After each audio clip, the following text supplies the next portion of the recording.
नुई कोड़ा गिदर post नेलताई पे जे photo post कदाय और all कदाय हालत देखो मेरा हटिया में बेगन बेचना पड़ रहा है बीएड पास करके। तो नॉय नेनका ऑल कदाय नुई हांसदा बाबू फेसबुक पेज और नुई दो झारखंड गोड्डा जिला रेन कनाय। तो नुई पोस्ट नेल करते बुझुग कना जे नुई कोड़ा गिदर दो बीएड पास कदाय और चाकरी दो बाय नाम कदाय ओना खातिर नुई दो हाट करे बेंगार आक्रिंग दाय।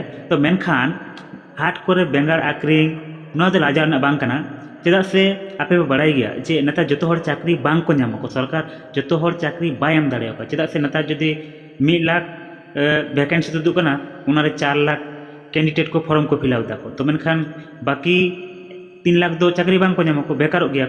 तो ओना खातिर मेनदा सरकार ना भरोसा रे और बांग ताहे काते निजेते टाका पैसा आर्जाव आडी नापाया। आडी हर पे नेल कोआ पे जे ऑल पढ़ाव करते जखन चाकरी बांग को नामको उरे हाजरी खाटाव हो लाजाव को बुझावको से हाट बाजार करे जहाना जिनिस आक्रिंग हो लाजाव को बुझावको नवा खातिर लाजाव को बुझावको जे निना ऑल पढ़ावनिंग हर चेक को मेतावኛको हर को लांदावኛको ने इनका मने करते आडी गान हर माने हाट बाजार करे जहाना जिनिस आक्रिंग हो बांग को दाड़ेयाको और जहाना करे हाजरी खाटाव हो बांग को दाड़ेयाको। मेनखान मिटन जिनिस लाई ताबन पे जे सरकार नितो जतो हर चाकरी बाय एम दाड़ेयाको कने खान दो चिकायापे से चिकायापो ओना खातिर जहाना रोजगार डहार तो पांजा हुई तबना।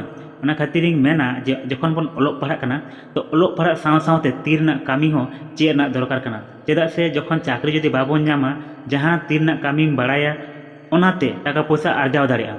जेमन मिटन ड्राइवर उनी तो जहां रे कामी नाम गया जेमन जहां गाड़ी मिस्त्री उनी हो जहां रे कामी नाम गया जेमन काठ मिस्त्री राज मिस्त्री माने जहाना गे कामी चे कान लेखान माने जहां रे तो कामी नामक गया बेकार दो बाबन ताहेन। ओना खातिर मेना जे पढ़ा साव सावते तीर ना कामी चे आडी दरकार कना। मा गाते को तीना भिडियो निना गन के ᱧᱟᱯᱟᱢ दोसर भिडियो रे।